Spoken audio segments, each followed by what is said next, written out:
올림픽이 끝났는데 왜 아무도 집에 안 갑니까? 밀라노 공항 관제탑에 비상이 걸렸습니다. 폐막식이 끝난 지 6시간, 수만 명의 선수단과 VIP들이 귀국편을 전부 취소했습니다. 로마행 취소, 피렌체행 취소, 런던행 취소, 단 하나, 대한민국 인천행만 30초에 한 장씩 증가하고 있었습니다. 이탈리아 총리실이 발칵 뒤집혔습니다. 자국 올림픽이 이렇게 모욕당한 건 근대 올림픽 128년 역사상 처음입니다. CNN은 속보를 띄웠고 BBC는 특파원을 급파했습니다. 전 세계가 같은 질문을 던졌습니다. 도대체 한국이 뭘 한 거야? 삼성의 반도체가 아니었습니다. 현대의 로봇이 아니었습니다. K-팝 스타가 공연한 것도 아니었습니다. 카메라가 단 한 번도 비추지 않은 곳에서 수천 년간 이어져 온 한국의 전통, 그리고 이름 없는 대한민국 어머니들이 조용히 움직이고 있었습니다. 그걸 마주한 외국인들의 반응은 하나같이 똑같았습니다. 울었습니다. 대체 무엇이 세계 최강국의 엘리트들을 눈물 찢게 만든 걸까요? 지금 바로 시작합니다. 도대체 이게 무슨 냄새지? 임시로 세워진 컨테이너 건물에 굳게 닫힌 문을 조심스럽게 여는 순간 따뜻하고 묵직한 냄새가 먼저 제 코끝을 강력하게 붙잡았습니다. 아주 고소하면서도 형용할 수 없이 깊은 향. 마치 누군가의 집 부엌에서 사랑하는 가족을 위해 아주 오랜 시간 정성껏 요리할 때나 맡을 수 있는 그런 포근한 냄새였어요. 차가운 겨울바람을 뚫고 걸어오느라 잔뜩 얼어붙어 있던 저도 모르게 그 자리에서 발걸음이 우뚝 멈췄습니다. 왜 이렇게 좋은 냄새가 나는 거지? 내 옆에서 희주가 나의 얼빠진 표정을 보며 피식 웃음을 터뜨렸습니다. 대한민국 쇼트트랙 국가대표 에이스 강희주. 4년 전 베이징 올림픽 때부터 빙판 위에서 피 튀기게 메달을 다투며 알고 지낸 나의 오랜 라이벌이자 훈련 파트너였죠. 바로 그 애가 오늘 저녁 훈련이 끝나자마자 다짜고짜 내 손목을 잡고 이곳으로 끌고 왔습니다. 한국 선수단 전용 급식 센터라는 낯선 곳으로 말입니다. 맛있는 냄새지? 안에 들어가면 냄새만 맡아도 기절할걸. 희주의 너스레에 저는 겉으로는 애써 콧방귀를 뀌었지만 속으로는 솔직히 당황하고 있었습니다. 이곳에 오기 전까지 나는 한국 음식에 대해 그 어떤 기대도 없었거든요.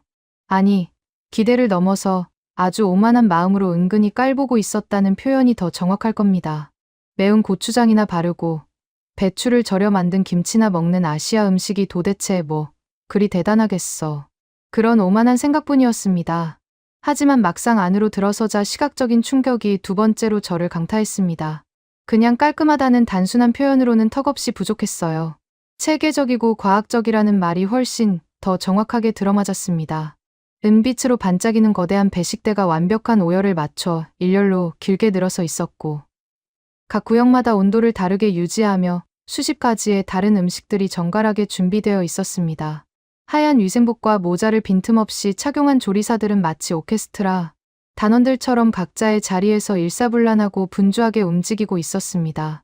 이탈리아 올림픽 조직위원회가 막대한 예산을 쏟아부어 만들었다고 자랑하던 우리 공식 선수촌의 대형 식당과는 아예 그 차원 자체가 달랐습니다. 어제 저녁 내가 공식 식당에서 억지로 입에 구겨 넣었던 게 뭐였더라. 미리 삶아두어 차갑게 떡져버린 토마토 파스타. 기름에 눅눅하게 찌든 채 전자레인지에 대충 데워져 나온 냉동 치킨 텐더. 그리고 드레싱도 없이 수분이 다 빠져 시들어버린 양상추 샐러드.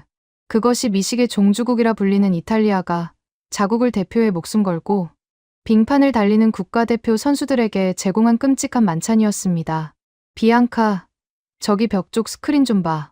희주가 급식소 한쪽 벽면에 길게 붙은 커다란 디지털 스크린을 턱으로 가리켰습니다. 그곳에는 오늘 배식될 음식들의 메뉴판이 띄워져 있었습니다. 그런데 화면이 전환되며 나타난 것은 단순한 음식 이름이 아니었습니다. 사람의 이름이 적혀 있었습니다. 한국 선수들 한 명 한 명의 이름과 그 옆에 개별적으로 할당된 칼로리, 단백질 요구량, 그리고 당일의 컨디션 지수까지 깨알같이 적혀 있었죠.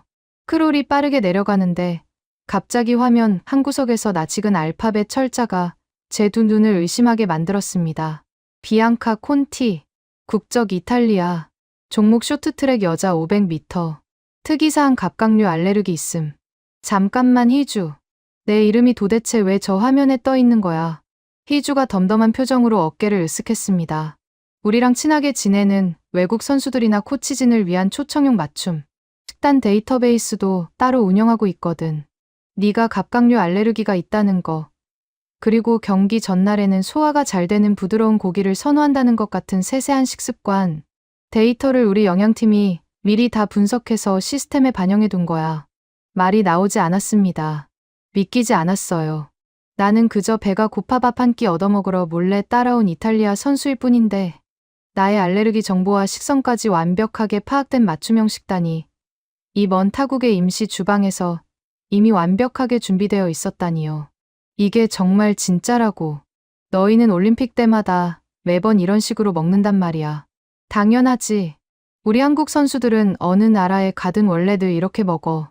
최고의 성적은 최고의 밥심에서 나오는 거니까. 얼떨떨한 기분으로 은빛 배식대 앞에 섰습니다. 조리사 한 분이 아주 따뜻하고 다정한 눈빛으로 미소를 지으며 제 빈 식판 위로 음식들을 듬뿍 담아주셨습니다. 형형색색의 나물과 고기가 어우러진 전주식 비빔밥, 김이 모락모락 피어오르는 진하고 구수한 된장국, 얇게 저민 소고기를 달콤한 간장 양념에 볶아낸 불고기, 그리고 정갈하게 썰린 붉은 배추김치까지. 식판 위에 담긴 음식들의 색감은 너무나도 선명하고 아름다웠습니다. 강렬한 붉은색, 싱그러운 주황색과 초록색, 그리고 순백의 하얀색이 완벽한 조화를 이루고 있었죠. 마치 누군가 식판 위에 화려한 수채화를 그려놓은 것만 같았습니다. 무엇보다 음식 위로 따뜻한 김이 몽글몽글 피어오르고 있었습니다. 대량으로 미리 만들어둔 차가운 음식이 아니라 방금 불 위에서 갓 조리해낸 따뜻하고 생명력 넘치는 음식이라는 게 온몸으로 느껴졌죠. 희주와 함께 구석 자리에 앉았습니다. 떨리는 손으로 은색 숟가락을 들고 비빔밥을 크게 한술 떠서 조심스럽게 입에 넣었습니다. 그 첫 입을 씹는 순간 저는 마치 벼락이라도 맞은 것처럼 숟가락을 든 채 그대로 굳어버리고 말았습니다. 이게 도대체 무슨 맛이지? 입 안에서 전혀 경험해보지 못한 거대한 맛의 우주가 폭발하고 있었습니다. 붉은 고추장이 주는 기분 좋은 매콤함, 아낌없이 두른 참기름의 묵직하고 고소한 풍미, 살짝 데쳐낸 시금치와 콩나물의 경쾌한 아삭함, 그리고 혀끝에서 부드럽게 녹아내리는 소고기의 감칠맛. 완전히 성질이 다른 수많은 재료가 입안에서 싸우지 않고 완벽하게 섞여 들어가며 세상에 존재하지 않던 궁극의 맛을 창조해 내고 있었습니다. 희주, 이게 너희 나라 평범한 급식 수준이라고. 장난하는 거 아니지. 내 충격받은 표정을 보며 희주가 어이없다는 듯 피식 웃었습니다. 왜 그래 촌스럽게. 놀랐어. 이건 단순히 맛에 놀란 정도가 아니었습니다. 제 24살 인생의 근간이 송두리째 흔들리는 거대한 문화적 충격이었어요. 저는 미식의 고향 나폴리의 유서 깊은 전통 레스토랑 주방에서 어머니의 요리를 보며 자란 이탈리아의 딸입니다. 평생을 이탈리아 음식이 세계 최고라고, 파스타와 피자, 그리고 리조또야말로 인류가 만들어낸 미식의 정점이라고 종교처럼 믿고 살아왔습니다. 그런데 이 입안을 감도는 미친 조화로움은 대체 무엇일까요? 떨리는 손으로 된장국을 한 숟가락 조심스럽게 떠서 입에 넣었습니다. 입술을 데일 듯 뜨거운 국물이 목구멍을 타고 깊숙이 내려가는 순간 서늘했던 뱃속이 찌릿할 정도로 따뜻해지며 온몸에 긴장이 눈 녹듯 스르르 풀리는 기분이 들었습니다. 어릴 적 제가 심한 독감에 걸려 알아누웠을 때 어머니가 밤새 끓여주시던 이탈리아 전통 미네스트로네 수프. 딱 그 수프를 먹었을 때 느꼈던 포근함이었습니다. 아니, 솔직히 인정하자면 어머니의 수프보다 훨씬 더 깊고 영혼을 위로하는 듯한 강력한 따뜻함이었습니다. 진짜 맛있지. 우리는 매일 세 끼를 이렇게 먹어. 자랑스러움이 가득 묻어나는 희주의 말이 귓가를 계속 맴돌았습니다. 매일.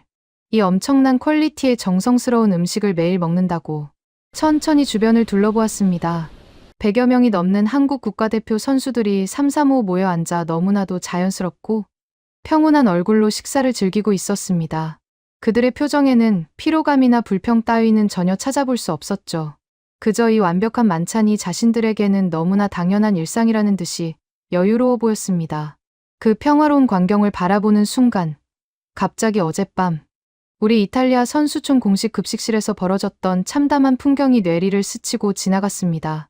끝이 보이지 않게 늘어선 배식줄, 경기 전의 긴장감보다 굶주림에 지쳐 일그러져 있던 동료 선수들의 퀭한 표정들, 그리고 플라스틱 식판에 아무렇게나 내팽개쳐지듯 담겨있던 누렇게 떡진 파스타와 물컹거리는 식감의 역겨운 야채볶음. 나는 어제 그 쓰레기 같은 음식을 억지로 목구멍으로 쑤셔 넣으며 속으로 수백 번 질문했습니다. 이게 정말 자국에서 열리는 올림픽을 위해 4년을 피땀 흘린 국가대표 선수가 먹어야 할 음식인가 하고 말입니다. 우리 이탈리아도 세계가 인정하는 음식 강국 아니었어. 나도 모르게 허탈한 목소리로 중얼거렸습니다. 비빔밥을 푹푹 떠먹던 희주가 고개를 갸웃하며 나를 쳐다보았습니다.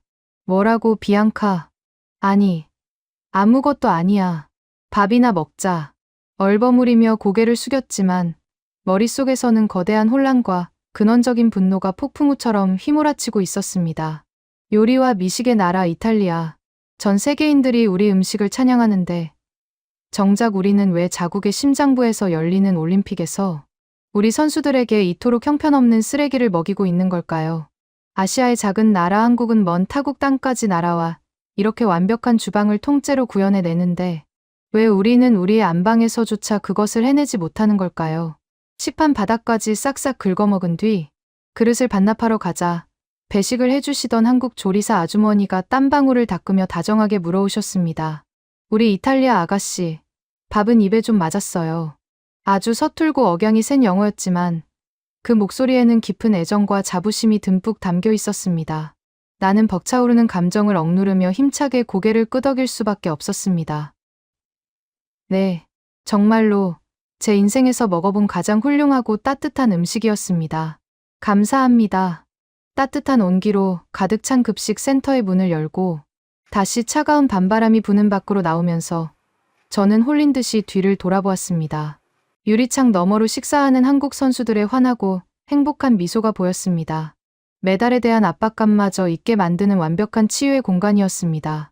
대체 시스템이 어떻게 되어 있길래 타국에서 이런 완벽한 조리가 가능한 거지. 여전히 믿기지 않는다는 듯 중얼거리는 내 어깨를 곁에 선 희주가 장난스럽게 툭 치며 말했습니다. 야, 비앙카. 밥 한 끼 먹고 뭘 그렇게 심각해해. 진짜 놀라운 건 아직 시작도 안 했어. 내일 새벽에 나랑 여기 다시 와볼래. 아마 네가 평생 쌓아온 상식이 다 무너지게 될걸. 새벽. 올림픽 훈련 기간에 무슨 새벽? 응. 새벽 4시. 여기 이 급식 센터 뒷문으로 와. 새벽 4시라니. 도대체 어느 나라 국가대표 급식소가 그것도 올림픽 기간 중에 새벽 4시부터 돌아간다는 말입니까? 말도 안 되는 허풍이라고 생각했습니다. 하지만 제 입 안에는 방금 먹어치운 그 경이로운 비빔밥의 참기름, 향과 불고기의 달콤함이 너무나도 선명하게 남아 있었습니다. 이 기적 같은 음식들이 과연 어떤 사람들의 손에서 어떤 미친 시스템을 통해 만들어지는지 뼛속 깊이 알고 싶어졌습니다. 좋아. 내일 새벽 4시에 보자. 그 짧은 대답.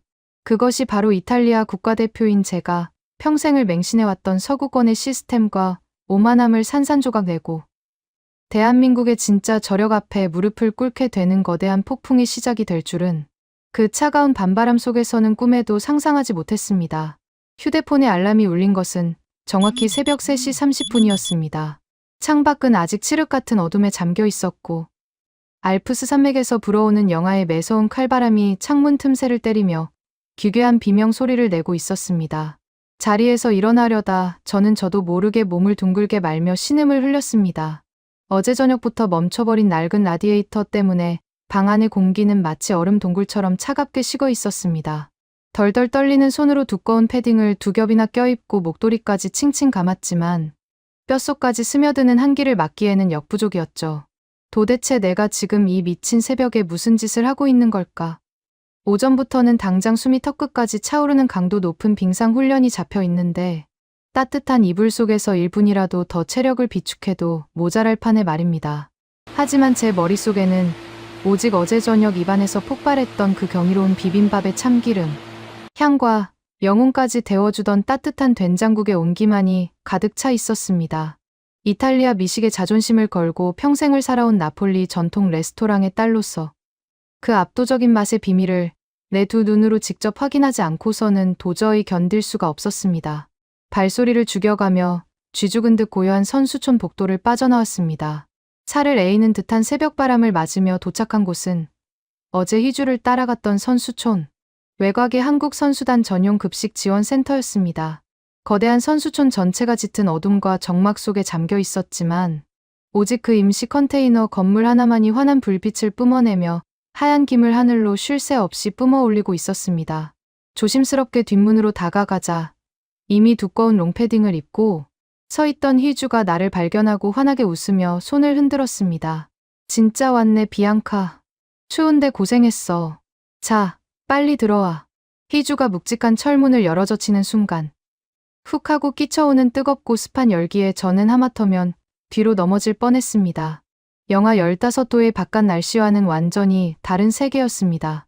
안경알이 순식간에 뿌옇게 흐려졌고 어제 맡았던 그 깊고 진한 고기 육수 냄새와 알싸한 마늘 향, 그리고 갓 지은 쌀밥의 달콤한 냄새가 거대한 파도처럼 밀려와 온몸을 따뜻하게 감쌌습니다. 흐려진 안경을 소매로 닦아내고 시야가 맑아졌을 때 제 눈앞에 펼쳐진 주방의 광경은 그야말로 충격 그 자체였습니다. 솔직히 저는 이곳에 오기 전까지 한국팀이 어딘가에서 대량으로 만들어진 냉동식품이나 레토르트, 팩을 가져와 거대한 기계로 데우기만 할 것이라고 짐작했습니다. 수백 명의 엘리트 선수들을 먹이는 일입니다. 당연히 산업용 로봇이나 거대한 컨베이어 벨트가 돌아가는 차갑고 기계적인 시스템을 상상했죠. 왜냐하면 그것이 바로 서구권이 자랑하는 거대 케이터링 업체의 효율적인 배식 방식이니까요. 하지만 제 예상은 완벽하게 빗나갔습니다.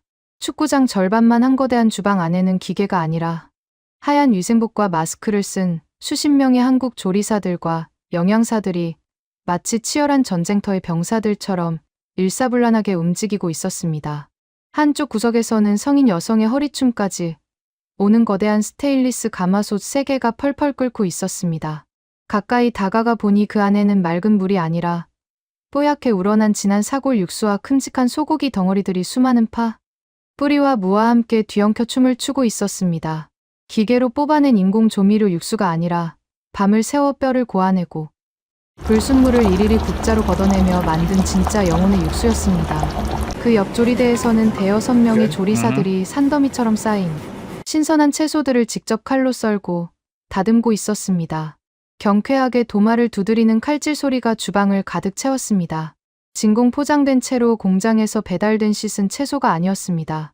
잎사귀 하나하나의 흙을 털어내고 무른 부분을 칼로 도려내며 가장 신선한 상태의 식자재를 직접 손질하고 있었던 것입니다. 오 마이 갓. 희주, 너희는 매일 아침마다 이 수백 인분의 재료를 전부 직접 손으로 다듬고 끓이는 거야. 나의 경악 어린 질문에 희주가 자랑스럽다는 듯 고개를 끄덕였습니다. 당연하지. 우리 영양팀은 이번 올림픽을 위해 한국에서 배를 띄워 최상급 식자재를 공수해 온 것도 모자라서 부족한 신선 채소는 매일 새벽 밀라노 현지의 유기농 농장과 직거래를 해서 트럭으로 받아오고 있어. 냉동이나 가공식품은 선수들의 섬세한 근육 회복에 방해가 되니까 절대 쓰지 않는 게 철칙이거든. 믿을 수가 없었습니다. 저는 나폴리에서 어머니가 작은 레스토랑을 운영하시며 단골 손님들을 위해 매일 아침 수산시장에서 가장 신선한 해산물을 고르고 정성껏 토마토 소스를 끓이시던 모습을 보며 자랐습니다. 어머니는 늘 말씀하셨죠.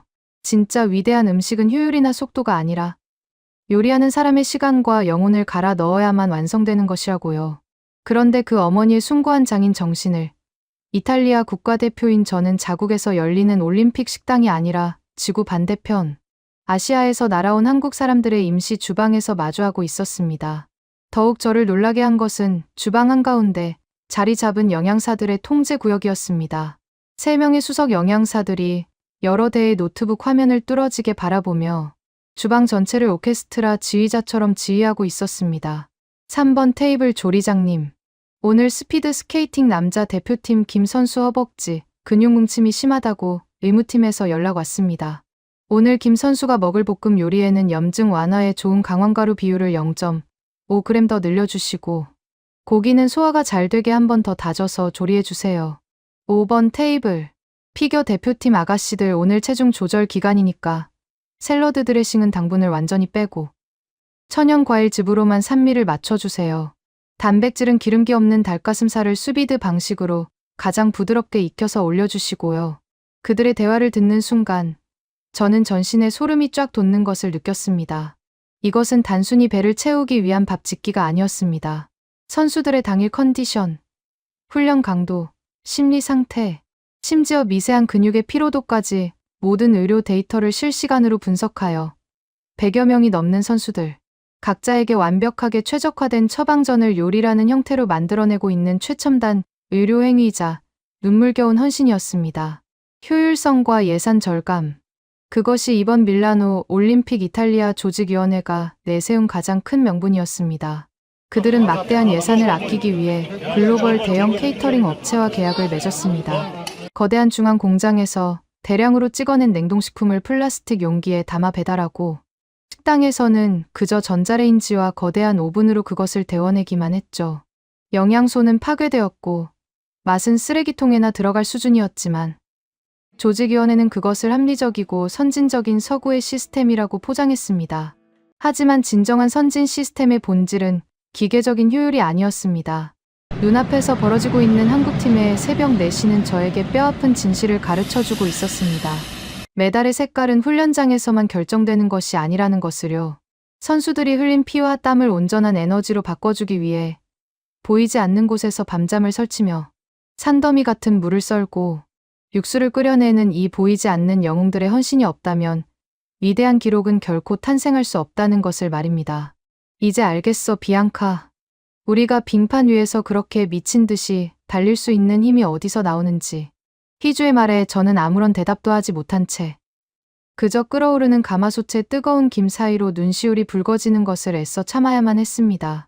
오만했던 이탈리아 미식에 대한 자부심이 철저하게 무너져 내리는 순간이자 한국이라는 나라에 지독할 만큼 따뜻하고 치밀한 시스템에 완벽하게 압도당한 순간이었습니다. 먼동이 터오는 새벽, 묵직한 감동을 가슴에 품고 다시 차가운 이탈리아의 숙소로 돌아오면서 저는 생각했습니다. 어쩌면 이번 올림픽에서 우리 유럽 선수들은 메달 경쟁을 하기도 전에 이미 식탁 위에서부터 한국에게 처참하게 패배한 것일지도 모른다고 말입니다. 하지만 그때까지만 해도 저는 미처 알지 못했습니다.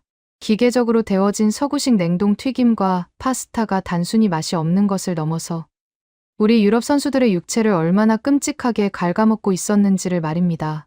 그리고 그날 오후 숨이 끊어질 듯한 극한의 빙상 훈련을 마친 직후 극한의 탈진 상태에 빠진 저를 완벽하게 구원해준 것이 바닥에 하얀 바발이 가라앉아 있는 기하고도 차가운 한국의 전통 음료가 될 줄은 꿈에도 상상하지 못했습니다. 빙판 위를 질주하는 쇼트트랙이라는 종목은 인간의 육체가 견딜 수 있는 극한의 한계를 시험하는 아주 잔인하고 고통스러운 스포츠입니다. 날카로운 스케이트 날에 베이는 치명적인 부상을 막기 위해 전신을 빈틈없이 감싸는 두꺼운 방검복을 입고 머리에는 무거운 헬멧을 쓴 채 얼음 위를 전력으로 질주해야 하죠. 코너를 돌 때마다 허벅지 근육은 당장이라도 터져나갈 것처럼 비명을 지르고 폐는 산소가 부족해 불타오르는 듯한 극심한 고통에 시달립니다. 한 번의 강도 높은 훈련이 끝나고 나면 방검복 안은 온통 뜨거운 땀으로 범벅이 되고 선수들은 문자 그대로 탈진 상태에 빠지게 됩니다. 이 잔인한 스포츠에서 선수들이 버틸 수 있는 유일한 원동력은 바로 완벽하게 계산된 영양 섭취와 질 높은 휴식입니다. 고갈된 글리코겐을 빠르게 채워주고 찢어진 근육을 회복시켜 줄 수 있는 깨끗하고 완벽한 에너지가 몸속에 들어와야만 우리는 다음날 다시 그 지옥 같은 빙판 위로 올라설 수 있습니다. 하지만 그날 밀라노 올림픽 선수촌에서 우리 유럽 엘리트 선수들의 육체는 끔찍하게 무너져 내리고 있었습니다. 본격적인 예선전이 코앞으로 다가온 그날 오후 2시간의 살인적인 빙상 훈련을 마친 저는 라커룸 벤치에 쓰러지듯 주저앉았습니다. 헬멧을 벗어 던지자 땀방울이 비 오듯 쏟아져 내렸고 숨은 턱끝까지 차올라 거칠게 헐떡였습니다. 온몸에 수분이 다 빠져나간 듯 입안은 바짝 말라붙었고 극도의 갈증이 식도를 태우고 있었습니다. 하지만 갈증보다 저를 더욱 고통스럽게 만든 것은 뱃속에서부터 치밀어 오르는 지독한 메스꺼움이었습니다. 그날 점심 우리 이탈리아 국가대표팀이 선수촌 공식 식당에서 배급받은 식단은 그야말로 최악이었습니다. 단백질 보충이라는 명목하에 산더미처럼 쌓여있던 닭고기는 질 좋은 올리브 오일이나 오븐 구이가 아니라 정체를 알 수 없는 탁한 기름에 튀겨진 두꺼운 튀김 덩어리였습니다. 탄수화물을 채우라고 내놓은 파스타는 치즈와 소금에 범벅이 되어 짜고 느끼했으며 소화효소라고는 찾아볼 수 없는 시든 채소 몇 조각이 전부였습니다. 그 역겨운 기름 덩어리와 밀가루 뭉치들이 이장 속에 꽉 막힌 채 훈련의 격렬한 움직임과 섞이자 뱃속은 마치 거친 폭풍우를 만난 배처럼 요동치기 시작했습니다. 위산이 역류하며 헛구역질이 쉴 새 없이 밀려왔습니다. 저만 이런 고통을 겪고 있는 것이 아니었습니다. 라커룸 주변을 둘러보니 상황은 처참했습니다. 강력한 우승 후보로 꼽히던 독일 대표팀의 안나는 배를 부여잡고 벤치에 누워 식은땀을 흘리고 있었고, 네덜란드 대표팀 선수들은 훈련 중간에 화장실로 뛰어가 구토를 하느라 정신을 차리지 못하고 있었습니다. 유럽의 그 완벽하다던 영양학 매뉴얼과 케이터링 시스템이 우리 엘리트 선수들의 위장과 컨디션을 아주 무참하게 박살내고 있었던 것입니다. 비앙카, 물 좀 마셔. 탈수 오겠다. 코치가 제 앞으로 형광색으로 빛나는 파란색 스포츠 에너지 음료를 내밀었습니다. 서구권 스포츠 과학의 결정체라 불리며 엄청난 자본이 투입된 유명 브랜드의 화학 음료였습니다. 평소 같았으면 훈련 직후 갈증을 해소하기 위해 물처럼 들이켰을 그 음료수. 페트병을 받아든 순간 저는 미간을 심하게 찌푸렸습니다. 뚜껑을 열자 인공적인 단맛과 코를 찌르는 화학 착향료, 냄새가 훅 끼쳐왔습니다. 억지로 참고한 모금을 삼켰지만 갈증이 해소되기는커녕 입안에 끈적하고 기분 나쁜 단맛에 막이 씌워지는 기분이었습니다.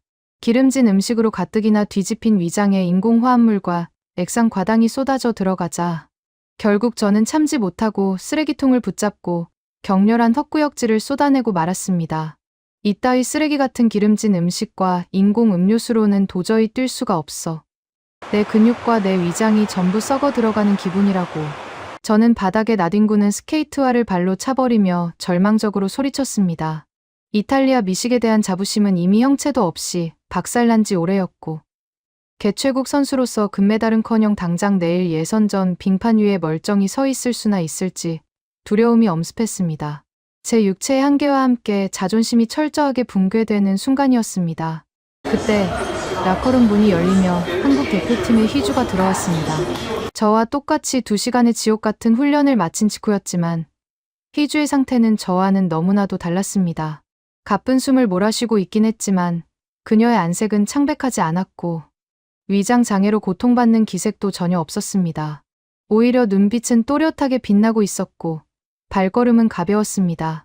그것은 분명 새벽 4시부터 그녀를 위해 정성껏 끓여낸 사골 육수와 완벽한 소화, 흡수율을 자랑하는 한국 급식 센터의 따뜻한 밥심 덕분이었습니다.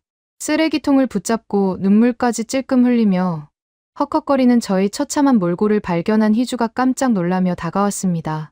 비앙카, 너 얼굴이 완전 백지장이야. 입술은 파랗게 질렸고 식은땀 흘리는 것 좀 봐. 위경련 온 거야. 저는 대답할 기운조차 없어 그저 고개만 저었습니다. 희주는 자신의 장비 가방을 급하게 뒤적이더니 겉면에 하얀 이슬이 차갑게 맺혀있는 투명한 플라스틱 물병 하나를 꺼내 제 손에 쥐어주었습니다. 그 인공화합물 덩어리 색소 음료수 당장 치워. 그거 마시면 갈증 더 심해지고 속만 더 뒤집어져. 이거 마셔. 우리 영양사 선생님이 훈련 끝나면 바로 마시라고 챙겨주신 거야. 저는 덜덜 떨리는 손으로 희주가 건넨 물병을 들어 올렸습니다. 아주 차가운 냉기가 손바닥을 타고 전해졌습니다. 하지만 물병 안의 내용물을 확인한 저는 흠칫 놀라며 물병을 떨어뜨릴 뻔했습니다. 그것은 맑은 물도 아니었고 화려한 색깔의 서양식 에너지 음료도 아니었습니다. 약간 옅은 베이지색을 띠는 탁한 액체였는데 더 끔찍한 것은 물병 바닥에 하얀색의 정체 모를 건더기들이 잔뜩 가라앉아 있다는 것이었습니다. 세상에, 희주, 이 하얀 알갱이들은 도대체 뭐야? 무슨 벌레 유충이야? 아니면 불어 터진 파스타 조각이라도 되는 거야. 색깔은 또 왜 이렇게 흙물처럼 탁해? 음료수가 상한 거 아니야. 저의 경악스러운 반응에 희주가 어이없다는 듯 배를 잡고 웃음을 터뜨렸습니다. 벌레 유충이라니. 비앙카, 너 진짜 상상력 한번 기발하다. 그 하얀 건더기는 그냥 밥알이야. 쌀이라고. 상한 게 아니라 원래 그런 색깔이니까 걱정하지 마. 한국 전통 에너지 드링크인 식혜라는 건데 천연 엿기름을 우려내서 밥알을 삭혀서 만든 거야. 흔들어서 시원하게 들이켜봐. 속이 확 풀릴 거니까. 음료수 안에 밥알이 둥둥 떠다닌다니. 미식의 나라 이탈리아에서는 단 한 번도 상상조차 해본 적 없는 기괴한 음료였습니다. 음료수는 깔끔하게 목구멍을 타고 넘어가야지. 곡물을 씹어먹는다는 것은 제 상식으로는 도저히 이해할 수 없는 일이었습니다. 하지만 지금 제 위장은 서양식 화학 음료를 철저하게 거부하고 있었고, 제 육체는 수분과 에너지를 미친 듯이 갈구하고 있었습니다. 저는 눈을 질끈 감았습니다. 그리고 이 기괴한 한국의 마법약을 믿어보기로 결심했습니다.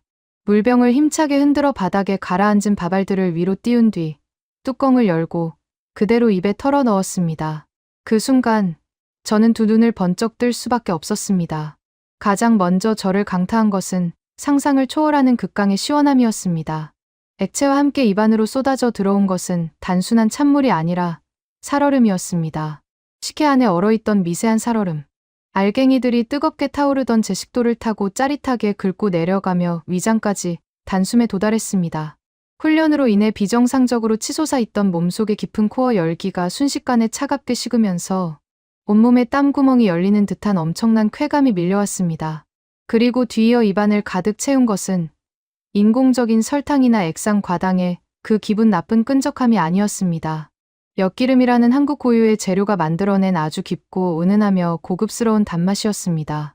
그 천연의 달콤함은 자극적이지 않으면서도 미각 세포를 하나하나 깨워주었고, 극도의 스트레스로 굳어있던 저의 뇌에 맑고 깨끗한 산소를 불어넣어 주는 듯한 상쾌함을 선사했습니다. 우려했던 밥알의 식감은 완벽한 반전이었습니다.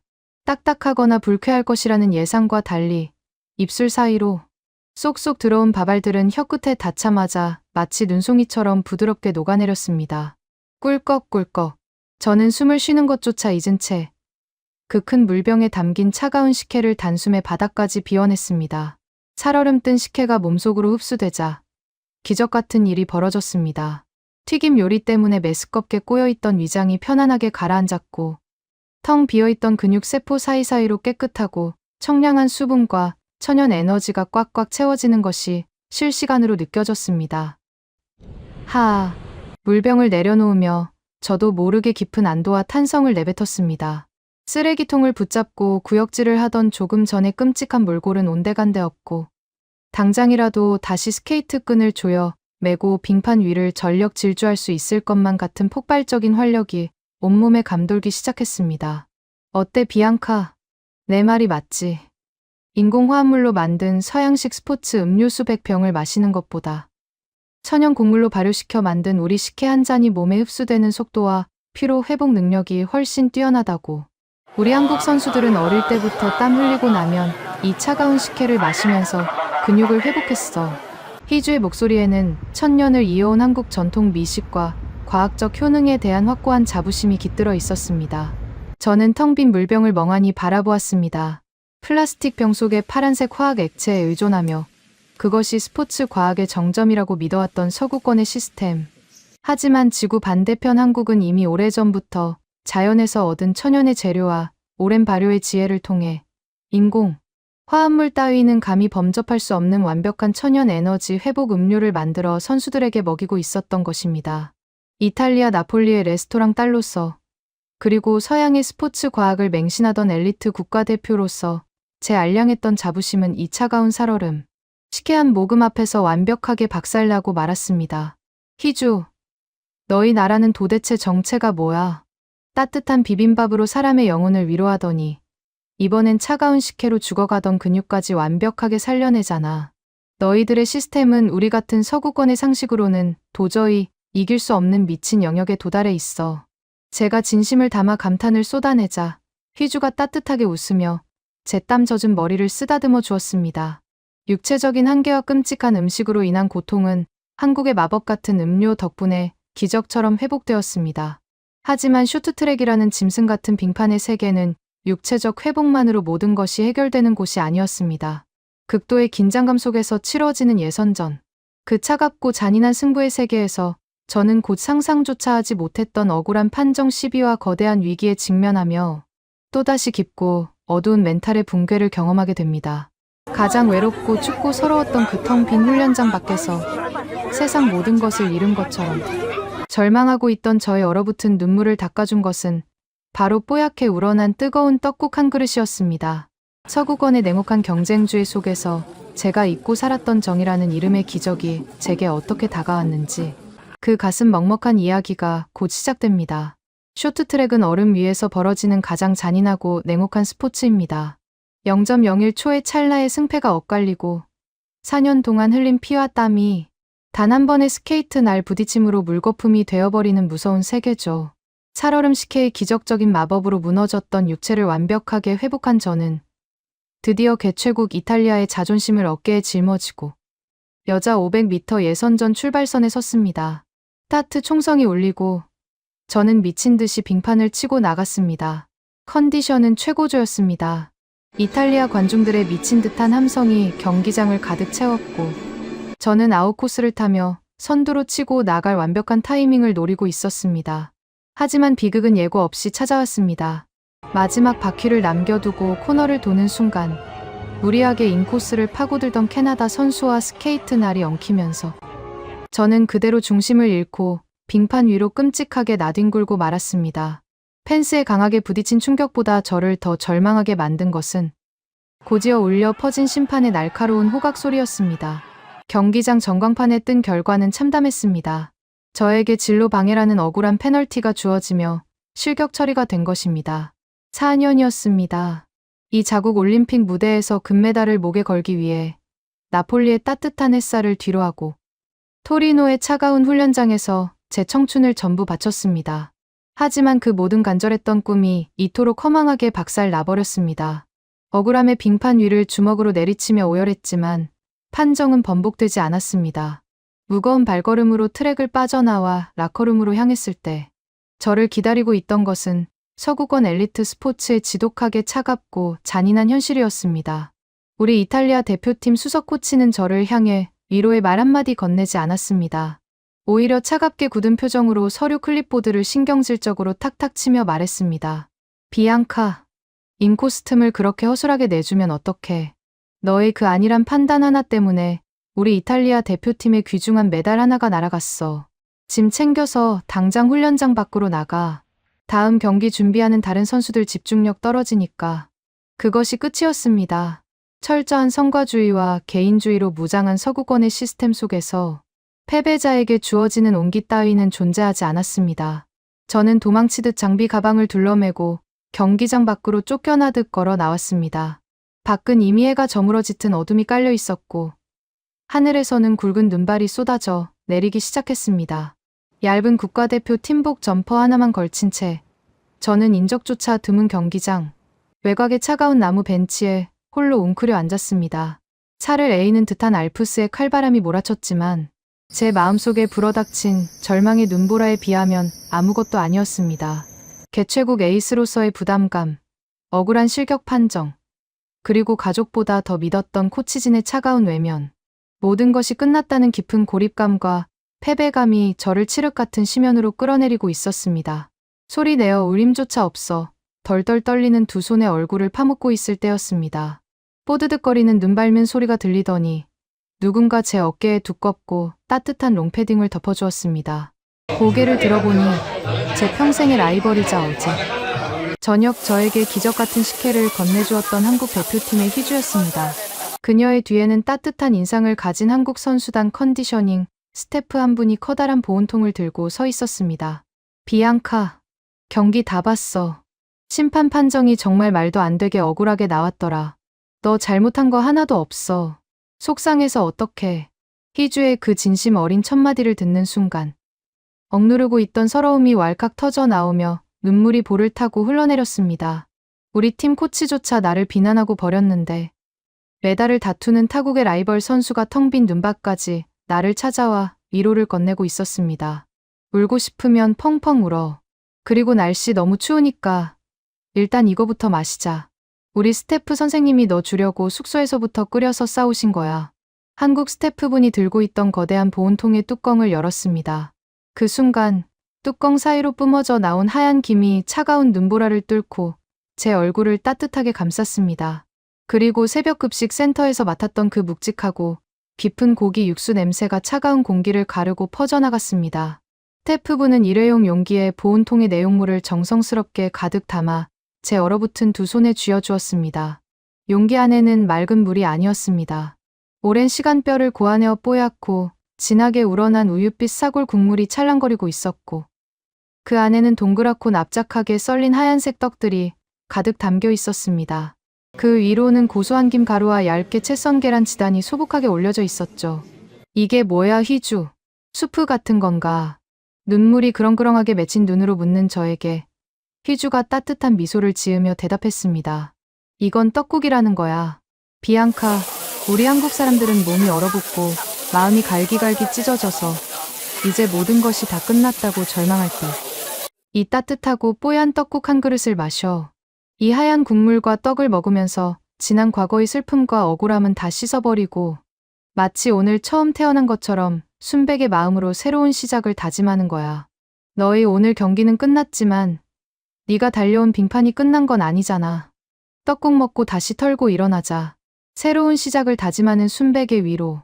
그 아름답고도 깊은 의미에 저는 가슴이 먹먹해졌습니다. 떨리는 손으로 플라스틱 숟가락을 들어 뽀얀 사골, 국물과 하얀 떡을 함께 떠서 조심스럽게 입 안으로 밀어 넣었습니다. 아, 세상에. 뜨겁고 진한 사골 국물이 목구멍을 타고 내려가는 순간 저는 깊은 탄식을 내뱉고 말았습니다. 혀끝에서 퍼져나가는 고기 육수의 감칠맛은 이탈리아 최고급 레스토랑의 어떤 수프와도 비교할 수 없을 만큼 깊고 웅장했습니다. 더욱 놀라운 것은 입안을 가득 채운 하얀 떡의 식감이었습니다. 밀가루로 만든 이탈리아의 파스타나 뇨끼와는 완전히 차원이 달랐습니다. 겉은 너무나도 부드러운데 씹을수록 쫀득하고 찰진 식감이 입안에서 춤을 추듯 퍼져나갔습니다. 씹으면 씹을수록 쌀 특유의 은은한 단맛이 사골, 국물의 고소함과 완벽하게 어우러지며 극한의 안정감을 선사했습니다. 저는 숟가락을 쥔 손을 멈출 수가 없었습니다. 차가운 눈보라가 치는 벤치 위에서 저는 체면도 잊은 채 코를 훌쩍이며 뜨거운 떡국을 허겁지겁 입안으로 떠넣었습니다.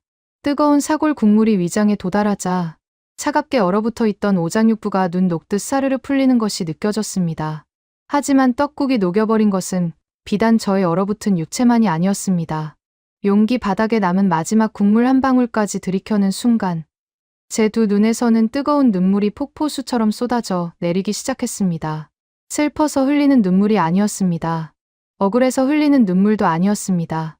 그것은 제가 평생을 살아온 서구권의 차갑고 계산적인 세계에서는 단 한 번도 경험해보지 못했던 조건 없는 다정함에 대한 벅찬 감동이었습니다. 국적도 다르고 내일이면 다시 빙판 위에서 금메달을 놓고 피 튀기게 싸워야 할 라이벌에게 한국인들은 그 어떤 계산도 없이 그저 춥고 배고픈 사람을 먹여 살려야 한다는 그 따뜻한 본능 하나만으로 기꺼이 자신들의 소중한 양식을 내어주었습니다. 한국인들은 이것을 정이라고 부른다고 휘주가 귓가에 속삭여 주었습니다. 나의 텅 빈 위장을 채워준 것은 단순한 탄수화물과 단백질이 아니라 사람의 무너진 영혼을 다시 일으켜 세우는 강력한 인류애이자 한국인들만이 가진 위대한 정이었습니다. 서양의 스포츠 과학은 부서진 근육은 치료할 수 있을지 몰라도 이렇게 갈기갈기 찢어진 선수의 마음을 보듬어 안는 법은 알지 못했습니다. 빈 용기를 끌어안고 엉엉 소리 내어 우는 저희 등을 휘주와 한국 스태프분은 아무 말 없이 오랫동안 따뜻하게 쓸어내려 주었습니다. 이탈리아 미식에 대한 자부심이 붕괴된 것에 이어 이번에는 서구권의 개인주의적 가치관이 한국의 따뜻한 정 앞에 완벽하게 굴복하고 무너져 내리는 순간이었습니다. 비앙카, 떡국 먹고 몸은 좀 녹았어. 눈보라가 점점 거세지는데 밖에서 이러고 있으면 진짜 감기 걸려. 너희 숙소 라디에이터 또 고장 났다며. 내가 우리 감독님한테 허락받아 놨으니까 일단 나 따라와. 너한테 진짜 마법 같은 걸 경험하게 해줄게. 눈물을 닦아내던 저에게 휘주가 윙크를 하며 손을 내밀었습니다. 그녀가 저를 이끌고 간 곳은 철저한 보안으로 외부인의 출입이 완벽하게 통제된 금단의 구역. 바로 대한민국 선수단 전용 특별 회복실이었습니다. 이탈리아의 처참한 냉골 숙소와는 궤를 달리하는 그야말로 최첨단 시스템이 갖춰진 그 비밀스러운 공간. 그리고 그곳에서 저는 제 등줄기를 타고 스며드는 묵직하고 뜨거운 기적의 열기를 마주하게 됩니다.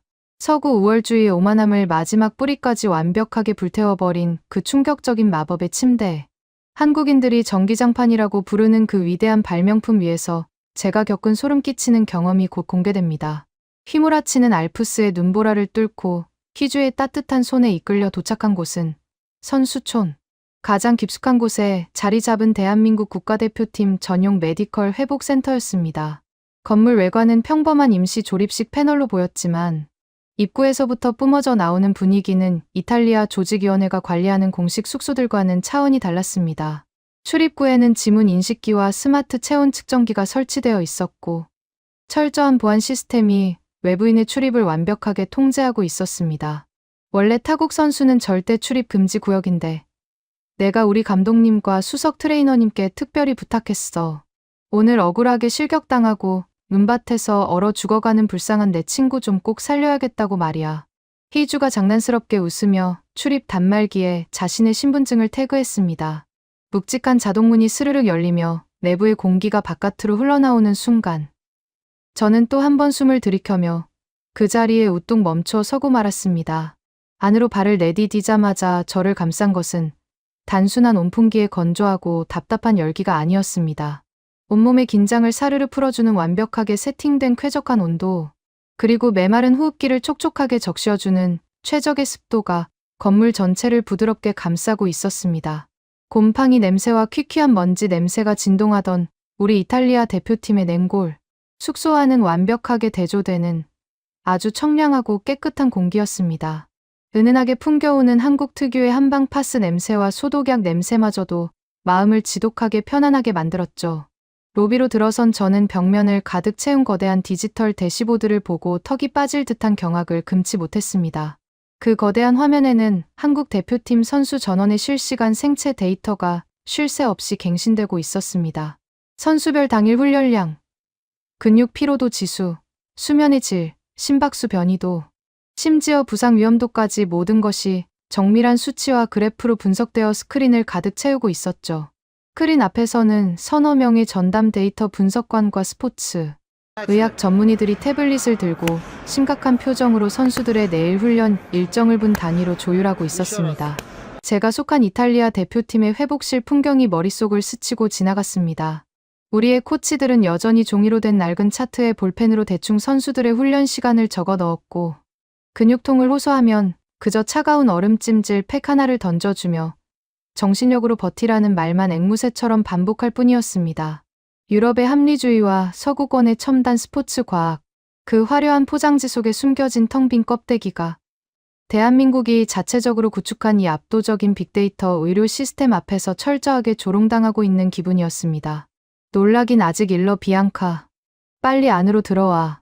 젖은 옷부터 벗고 근육을 풀어야 내일 다시 스케이트를 탈 거 아니야.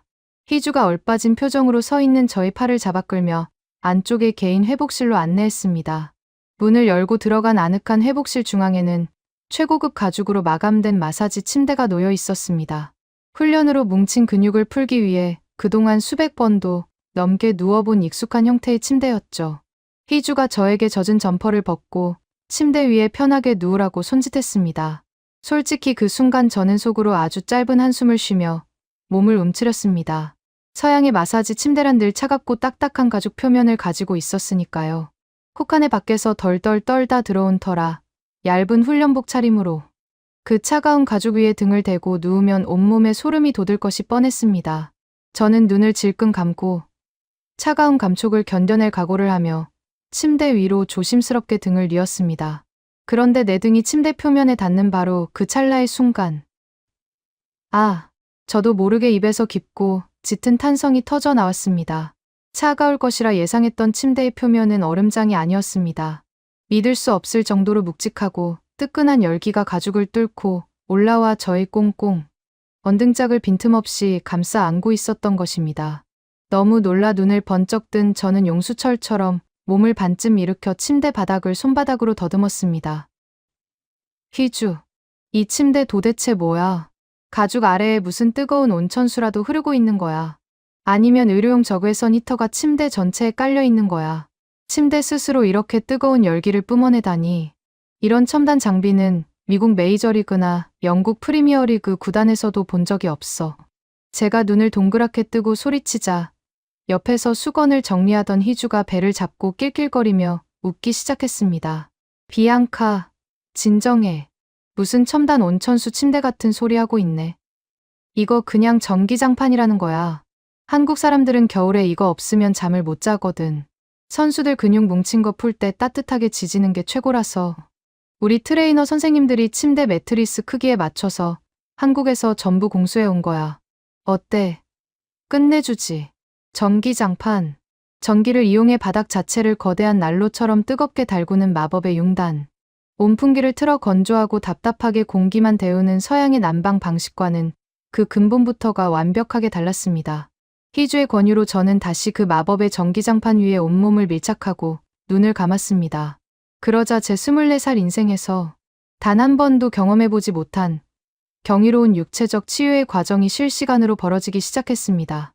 목덜미에서부터 시작된 뜨거운 열기는 척추를 타고 내려와 오늘 하루 종일 빙판 위에서 혹사당했던 허리, 근육 깊숙한 곳까지 묵직하게 파고들었습니다. 살을 파고드는 매서운 칼바람과 억울한 실격 판정으로 인해 밧줄처럼 뻣뻣하게 굳어있던 허벅지와 종아리의 근육, 다발들이 장판에서 뿜어져 나오는 그 은은하고도 강렬한 열기 앞에서 마치 불판 위에 버터처럼 부드럽게 녹아내리기 시작했습니다. 서양의 스포츠 트레이너들은 염증을 막는다는 이유로 훈련 직후에 얼음물이 가득 찬 아이스 베스에 선수들을 집어넣는 고문을 강요했습니다. 저 역시 뼛속까지 시린 고통을 참아가며 얼음물 속에 몸을 담그는 것이 엘리트 선수의 유일한 회복 방법이라고 믿어왔죠. 하지만 등을 지져주는 한국의 이 전기장판은 서양의 그 어떤 차가운 스포츠 과학보다도 훨씬 더 강력하고 직접적으로 제 근육의 젖산을 분해하고 있었습니다. 혈관이 확장되며 온몸의 혈액이 따뜻하게 순환하기 시작했고 막혀있던 숨통이 트이며 호흡이 깊고 규칙적으로 변했습니다. 몸속 깊은 코어부터 차오르는 그 든든하고 압도적인 온기에 저는 마치 어머니의 따뜻한 품속으로 다시 돌아간 것만 같은 완벽한 평온함을 느꼈습니다. 침대 옆에 앉은 한국의 전담 물리치료사 선생님이 마사지 크림을 바르고 굳어있는 제 어깨와 다리를 부드럽게 그러나 아주 깊고 섬세하게 짚어주기 시작했습니다. 따뜻한 장판의 열기와 전문가의 정성스러운 손길이 만나자 억울함과 패배감으로 찢겨나갔던 제 영혼의 상처마저도 완벽하게 아물어가는 기분이 들었습니다. 저는 전기장판의 열기에 얼굴을 묻은 채 소리 없이 뜨거운 눈물을 다시 한번 흘렸습니다. 이탈리아 조직위원회가 자랑하던 매뉴얼과 예산, 절감이라는 차가운 단어들이 얼마나 폭력적이고 비인간적인 핑계였는지 뼈저리게 깨달았기 때문입니다. 그들은 예산이 부족하다며 한겨울 새벽 4시에 라디에이터를 꺼버렸고 선수들을 얼어붙은 곰팡이 방에 방치했습니다. 선수를 그저 메달을 따오는 기계 부품 정도로 취급했던 것입니다. 하지만 한국은 달랐습니다.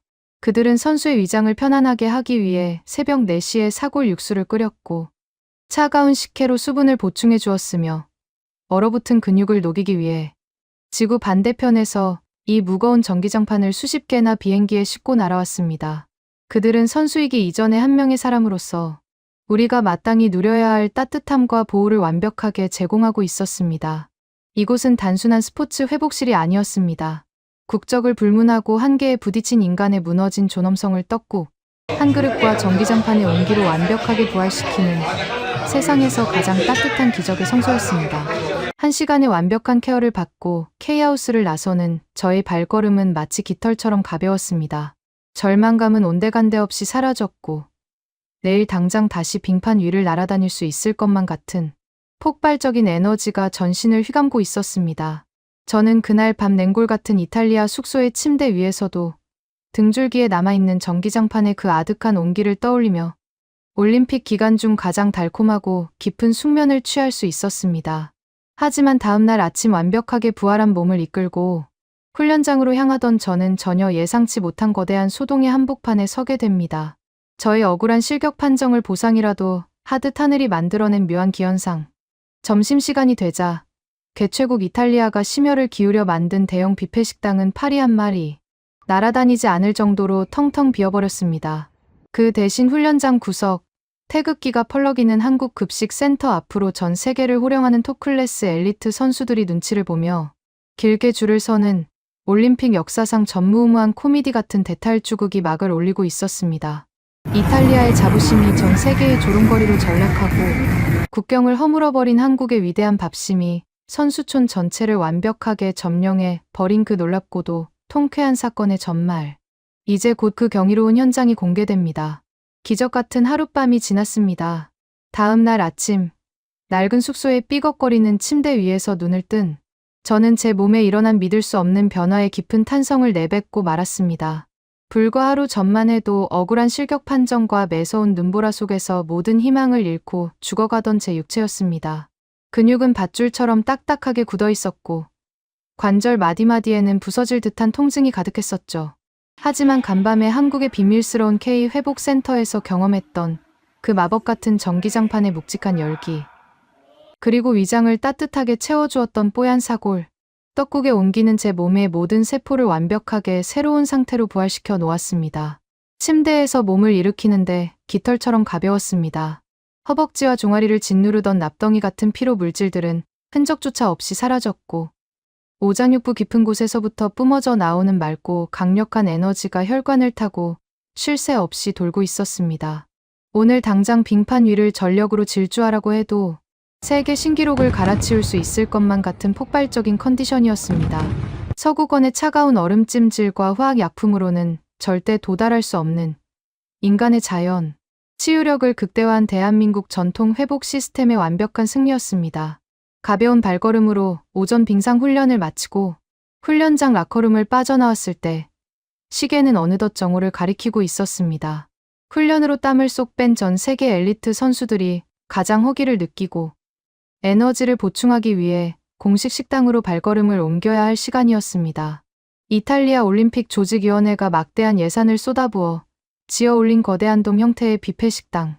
그곳은 겉보기에는 화려한 르네상스 궁전처럼 웅장했지만 정작 점심시간이 한창인 지금 그 식당의 풍경은 믿을 수 없을 정도로 처참했습니다. 훈련을 마친 선수들로 발 디딜 틈 없이 북적여야 할 수천 석 규모의 거대한 메인 식당 안에는 고작해야 20명 남짓한 자원봉사자들과 몇몇 조직위 관계자들만이 의미 없이 자리를 지키고 있었습니다. 세계 최고를 자부하던 이탈리아 케이터링 업체의 수석 셰프들은 할 일이 없어 멍하니 주방 밖을 내다보고 있었고 은빛 보온통 안에는 치즈가 딱딱하게 굳어버린 피자와 소금에 절여져 수분이 다 빠져나간 파스타만이 산더미처럼 쌓인 채 차갑게 식어가고 있었습니다. 기름에 찌든 감자튀김 주변으로는 불쾌한 냄새만이 맴돌았죠. 엘리트 선수들의 예민한 미각과 위장은 이미 이 공장형 서양식 식단을 철저하게 거부하고 있었습니다. 도대체 그 많은 선수들은 다 어디로 사라진 거지? 저는 텅 빈 공식 식당을 뒤로 한 채 고개를 갸웃거리며 훈련장 외곽의 산책로를 따라 걸음을 옮겼습니다. 그리고 선수촌 가장 후미진 곳, 어제 제가 떡국을 얻어먹고 기적의 전기장판을 경험했던 그 임시 조립식 건물, 태극기가 펄럭이는 대한민국 국가대표 전용 급식 지원센터 근처 모퉁이를 도는 순간이었습니다. 저는 제 두 눈을 벅벅 비비며 그 자리에 우뚝 멈춰 서고 말았습니다. 제 눈앞에는 올림픽 역사상 그 어떤 다큐멘터리나 뉴스에서도 본 적 없는 그야말로 초현실적이고 코미디 같은 진풍경이 벌어지고 있었습니다. 텅 비어있던 이탈리아 공식 식당과는 완벽하게 대조적으로 태극기가 걸린 한국 급식 센터의 뒷문 앞 공터에는 전 세계를 호령하는 네로라 하는 톱클래스 동계 스포츠 선수들이 문전성시를 이루며 길게 줄을 서 있었습니다. 맨 앞줄에는 어제 저와 빙판 위에서 메달을 다투었던 캐나다 쇼트트랙 대표팀의 간판 스타 클로이가 서성거리고 있었고 그 뒤로는 북유럽의 자존심이라 불리는 스웨덴 스피드 스케이팅 금메달리스트 엘린과 그녀의 코치진들이 두꺼운 패딩을 입은 채 안절부절 못하며 서 있었습니다. 심지어 콧대 높기로 유명한 독일 피겨 대표팀 선수들까지 합세해 닫힌 컨테이너 문틈 사이로 흘러나오는 냄새를 맡으며 군침을 삼키고 있었습니다. 이게 지금 무슨 상황이란 말입니까? 세계 랭킹 1위를 다투는 수백만 달러 몸값의 귀족 같은 서양 선수들이 밥을 얻어먹기 위해 남의 나라 임시 주방 뒷문 앞에 모여들어 진을 치고 있는 꼴이라니요. 저는 당혹감을 감추지 못하고 슬며시 클로이와 엘린이 있는 쪽으로 다가갔습니다. 제가 다가오는 것을 발견한 클로이가 조금 머쓱한 표정을 지으며 제게 인사를 건넸습니다. 오, 비앙카. 너도 그 소문 듣고 여기 온 거야. 공식 식당 밥통에 들어있는 그 끔찍한 기름 덩어리 파스타는 도저히 사람이 먹을 게 못 되잖아. 그거 먹었다가는 오늘 오후 훈련하다가 화장실에서 쓰러질 게 뻔하다고. 클로이의 불평에 옆에 서 있던 스웨덴의 엘린이 격하게 고개를 끄덕이며 맞장구를 쳤습니다. 내 말이 그 말이야. 캐나다 남자 대표팀 애들이 훈련 끝나고 한국 스태프한테서 차가운 식혜라는 걸 얻어 마셨다고 우리 숙소까지 소문이 쫙 퍼졌어.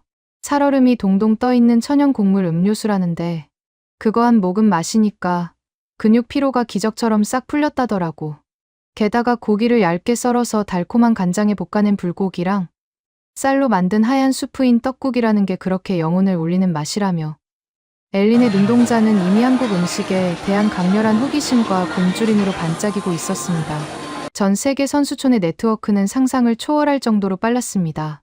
이탈리아의 형편없는 식단에 위장병을 앓으며 컨디션이 바닥까지 곤두박질 치던 엘리트 선수들에게 부작용 없는 천연의 단맛으로 근육을 깨우는 식혜와 완벽한 탄수화물과 단백질의 밸런스를 갖춘 한식 도시락은 사막의 오아시스이자 생명수와도 같은 완벽한 구원이었던 것입니다.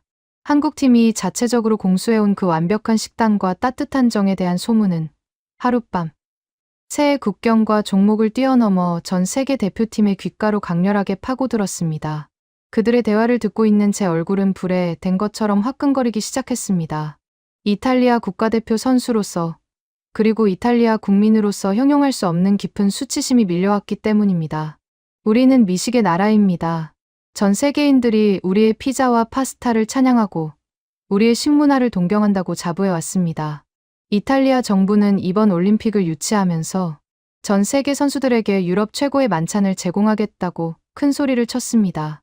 하지만 그 모든 화려한 선언과 막대한 예산은 텅 빈 껍데기일 뿐이었습니다. 정작 전 세계 최고의 선수들을 완벽하게 매료시키고 그들의 무너진 위장과 근육을 구원해낸 것은 이탈리아의 값비싼 셰프들이 아니라 낯선 아시아에서 날아온 대한민국 급식 센터의 조리사 아주머니들이었습니다. 국가의 막대한 자본과 권력으로도 해내지 못한 위대한 일을 새벽 4시부터 일어나 묵묵히 육수를 끓이고 밥을 짓는 한국인들의 진심, 어린 정성이 완벽하게 해내고 있었던 것입니다. 문 열린다. 클로이가 환호성을 지르며 앞으로 한 발짝 다가섰습니다. 철제 문이 스르륵 열리며 뽀얀 수증기와 함께 코끝을 강하게 자극하는 매콤달콤한 제육볶음의 냄새와 고소한 참기름. 냄새가 훈련장의 차가운 공기를 가르며 폭발적으로 퍼져나갔습니다. 앞치마를 두른 한국급식센터의 수석, 영양사 선생님과 어제 저에게 떡국을 주셨던 스태프분이 환한 미소를 지으며 밖으로 나오셨습니다. 그들의 양손에는 한국 선수들의 배식을 마치고 남은 아주 정갈하게 포장된 여분의 한식, 도시락 수십 개와 겉면에 이슬이 맺힌 차가운 식혜 페트병이 가득 들려 있었습니다. 서양의 매뉴얼과 규칙대로라면 타국 선수들에게 자국의 귀한 식자재를 무상으로 나누어 주는 것은 예산 낭비이자 규정 위반으로 치부되었을 것입니다.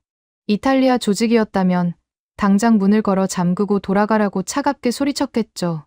하지만 한국인들의 사고방식은 달랐습니다. 그들의 눈앞에 있는 것은 경쟁국의 라이벌 선수가 아니라 그저 훈련에 지치고 배가 고파 밥을 기다리는 불쌍하고 어린 청춘들이었을 뿐입니다. 아이고, 추운데 밖에서 다들 뭐 하는 거래. 우리 애들 먹이고 밥이랑 고기가 좀 넉넉하게 남았으니까 눈치 보지 말고 하나씩 들고 가서 든든하게 먹어요. 얼른 와서 식혜도 한 잔씩 시원하게 마시고. 영양사 선생님이 한국어로 정겹게 외치자 옆에 있던 통역 스태프가 웃으며 영어로 뜻을 전달했습니다. 그 순간 세계 최고의 몸값을 자랑하는 올림픽 선수들이 마치 산타클로스를 만난 어린아이들처럼 환호성을 지르며 한국 스태프들 앞으로 몰려들었습니다.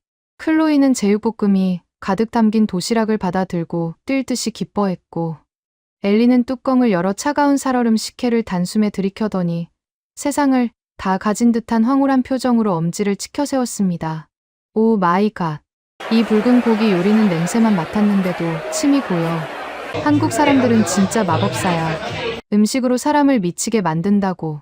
독일 선수들과 스웨덴 코치진들도 연신 땡큐와 감사합니다를 서툰 발음으로 연발하며 소중한 보물이라도 얻은 것처럼 한국 도시락을 품에 안고 훈련장 벤치로 흩어졌습니다.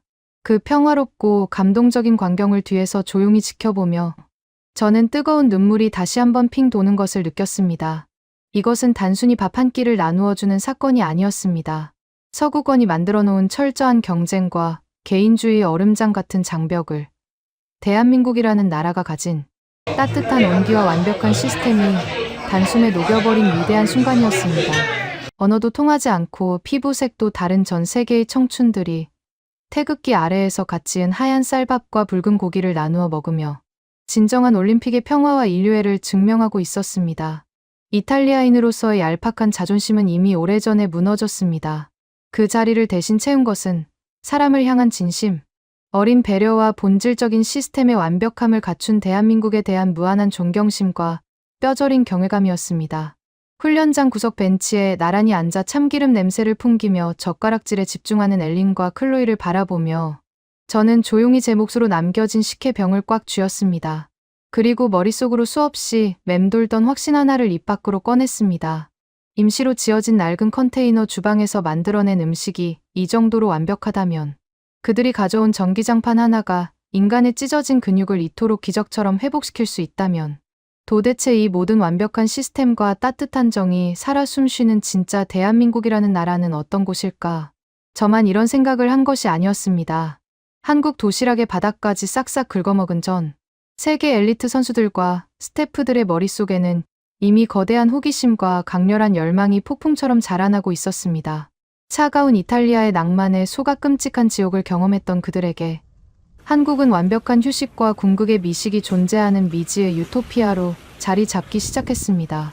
그리고 대회가 막바지로 접어들 무렵 우리들의 이 은밀하고 강렬한 열망은 선수촌의 높은 담장을 넘어 밀라노 시내를 걷고 있던 수만 명의 외국인 관광객들에게까지 들불처럼 번져나가게 됩니다.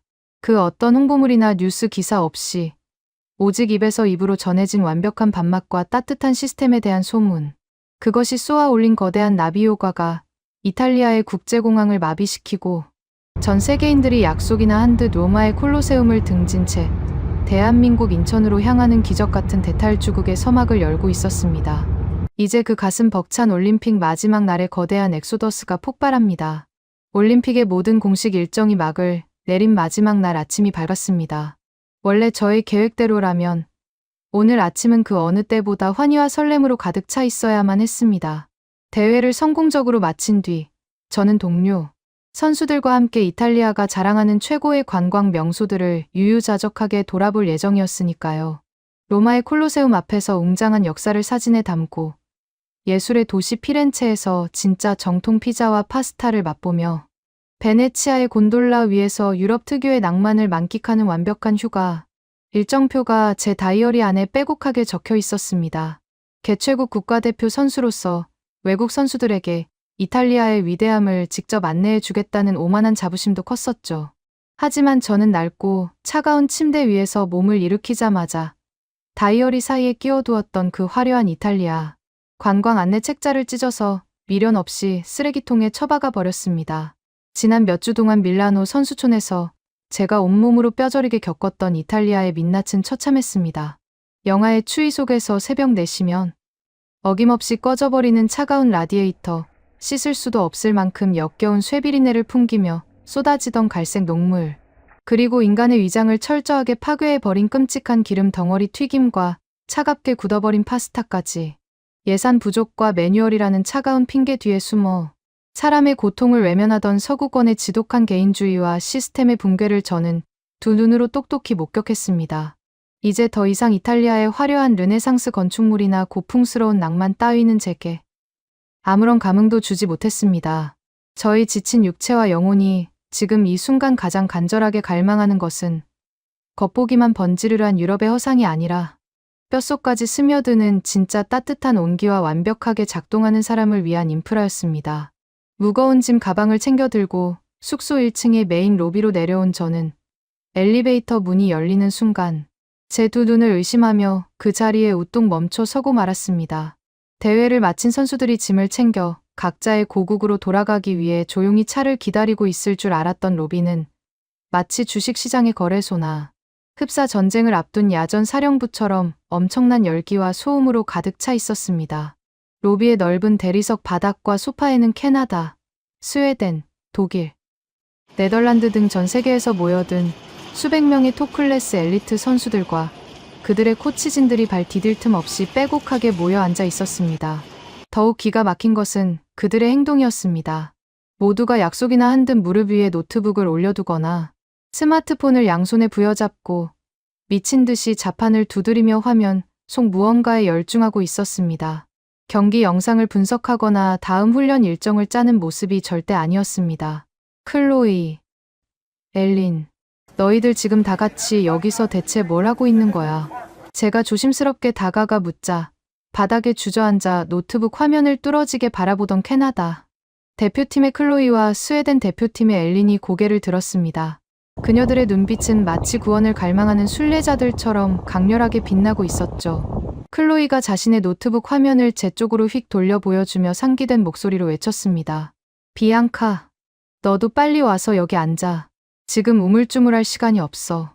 이탈리아 밀라노 공항에서 출발해서 대한민국 인천국제공항으로 가는 직항. 비행기 티켓이 3분에 1장씩 미친 속도로 팔려나가고 있다고. 어제 저녁에 간신히 비즈니스석 2자리를 구했는데 우리 코치진들 태워갈 이코노미석 티켓이 모자라서 다 같이 새로 고친 버튼만 미친 듯이 누르고 있는 중이야. 클로이의 노트북 화면에는 한국 국적기의 예매 사이트가 띄워져 있었고 도착지에는 선명하게 ICN, 바로 대한민국 인천이 적혀 있었습니다. 저는 너무나도 당황스러워 더듬거리며 물었습니다. 인천, 너희들 대회가 끝나면 로마랑 피렌체로 2주일 동안 여행을 떠난다고 하지 않았어. 며칠 전까지만 해도 콜로세움 앞에서 사진 찍을 거라고 그렇게 들떠 있었잖아. 제 질문에 옆에 있던 엘린이 코웃음을 치며 손사래를 쳤습니다. 로마, 피렌체, 비앙카, 넌 개최국 선수라서 잘 모를 수도 있겠지만 우리 외국인 선수들과 스태프들 사이에서 이탈리아 관광은 이미 최악의 기피 대상 1순위로 전락해버렸어. 시내 식당에 나가면 외국인이라고 터무니없는 바가지 요금을 씌우지 않나.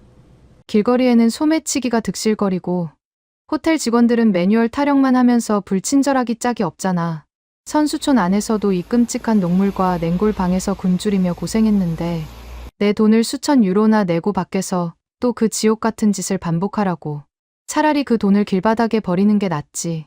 엘린의 불만은 폭포수처럼 쏟아졌고 주변에 있던 독일과 네덜란드 선수들 역시 격하게 고개를 끄덕이며 맞장구를 쳤습니다.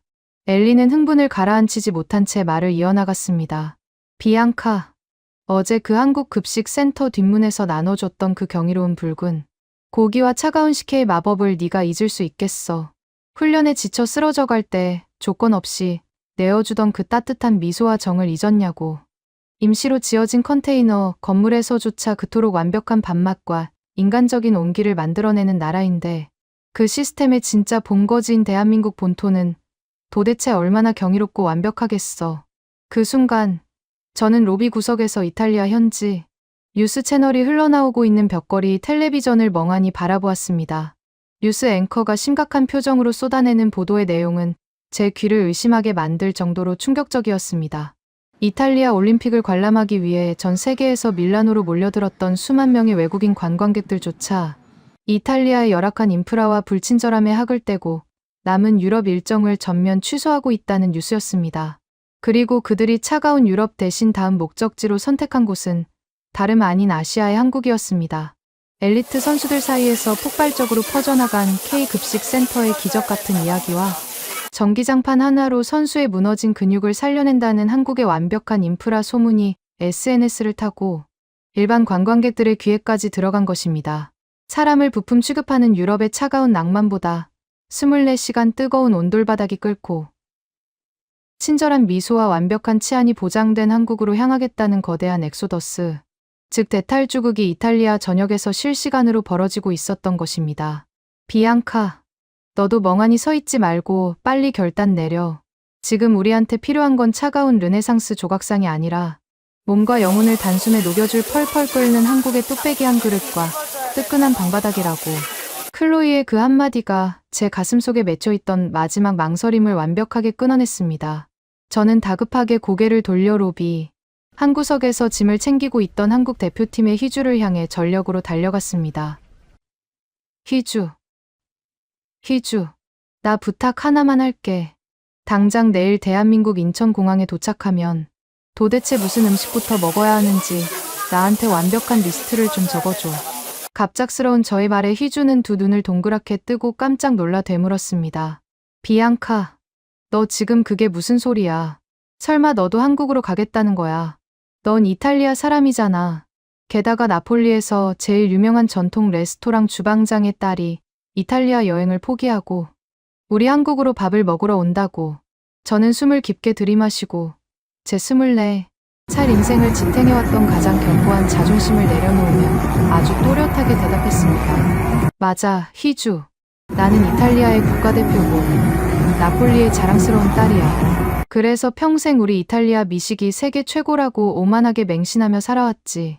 하지만 그 알량한 자존심은 며칠 전 새벽 너희 한국 스태프들이 피땀 흘려 끓여낸 그 사골 육수의 냄새와 뜨거운 떡국 한 그릇 그리고 뼛속까지 시원했던 차가운 식혜한 모금 앞에서 형체도 없이 완벽하게 산산조각이 났어.